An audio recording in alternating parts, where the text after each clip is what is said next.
আমাদের এইটুকু আশা থাকবে যে আমাদের এই বাংলাদেশের অর্থনীতি সকল ধরনের কালো হাত থেকে মুক্তি পাক। প্রথমেই বাংলাদেশ থেকে শুরু করে পুরো পৃথিবীতে আমাদের বাংলা ভাষার কিংবা আমাদের বাঙালি যারা ভাই বোন রয়েছেন আপনাদের সবাইকে জানাই বাংলা নতুন বছরের শুভেচ্ছা, শুভ নববর্ষ।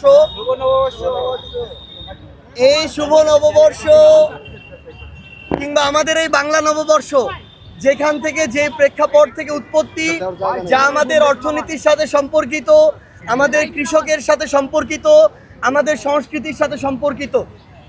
আমরা চাই যে এই নববর্ষে আমাদের এইটুকু আশা থাকবে যে আমাদের এই বাংলাদেশের অর্থনীতি সকল ধরনের কালো হাত থেকে মুক্তি পাক।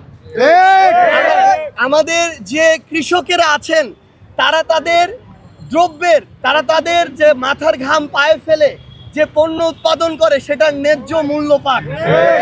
আমরা আজকের দিনে চাই যে বাংলাদেশে প্রত্যেকটা শ্রেণী পেশার মানুষ বিভিন্ন ক্ষেত্রে বিভিন্নভাবে তারা বৈষম্যের শিকার হয়ে আসছে, বাংলাদেশ থেকে এই বৈষম্য দূর হয়ে যাক।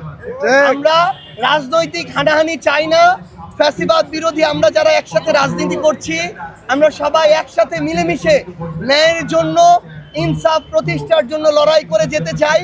এবং আজকের দিনে আমি শ্রদ্ধা ভরে আমাদের ভাই শহীদ ওসমান হাদি ভাইকে স্মরণ করে আবারও সবাইকে শুভেচ্ছা জানিয়ে শেষ করছি। ধন্যবাদ।